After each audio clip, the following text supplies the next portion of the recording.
Мурда Баткен шаарынын ар тарабындагы мектеп окуучулары бири-бири менен мушташып, мектеп рекети күч алган эле. Азыр болсо топтолгон топ балдар дос болуп вело жарышка чыгышты. Окуучулар арасындагы вело жарышка 7-класстан жогорку класстарда билим алган Баткен шаарындагы орто мектептердин 70тен ашуун окуучусу катышты. Жарыш болот дегенден баштап эле даярдандым. Мурда велик айдоочумун өзүм.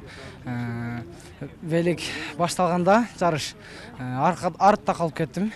Кийин 3-4 баланы алдынан чыгып, атаандашым менен биринчи кетип жаткан бала менен ниетти чоң алдыга максат коюм да аны жеңип чыктым, алдына өтүп.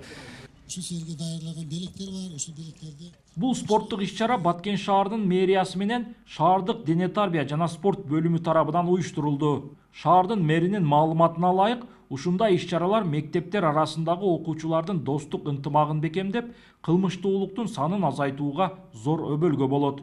Бул да болсо биздин мына бүгүнкү иш-чарабыз жаштарды сергек жашоодо кылмыштуулуктун алдын алуу боюнча балдарыбызды мындай жакшы бир ар кандай баңги заттардан алыс болуш үчүн ушундай иш-чараларды өткөзүп атабыз. Себеби бул 9-10 класстардын переходный возрасттагы мезгил. Ошондон буларды жакындан үндөп, ушул биздин Баткен шаарынын иш-чарасы бул жылда өткөрүлөт.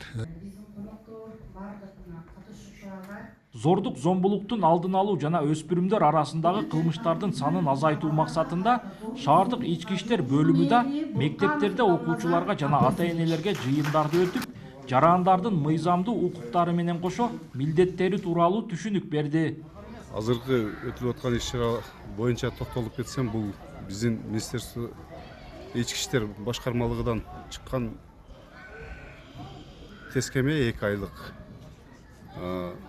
укук бузуулардын алдын алуу, жакын келе жаткан 2025 жылды жаңы жылды өткөрүү, ошол негизинде иш алып барып жатабыз. Шаар аймагында 70 кызматкер иштеп атат. Баткен шаардык ички иштер бөлүмүнүн берген маалыматы боюнча быйыл үй бүлөлүк зордук зомбулуктардын саны өсүп, 37 факты катталган. Ошондой эле алдамчылык фактылары да көп болуп, өспүрүмдөр арасында уурулук күч алган. Алдын алуу иш-чаралары ушундай мыйзам бузууларды болтурбоого өбөлгө болоорун милиция билдирет. Улан Маккамбаев, Адыл Орозалиев, ЛТР, Баткен облусу.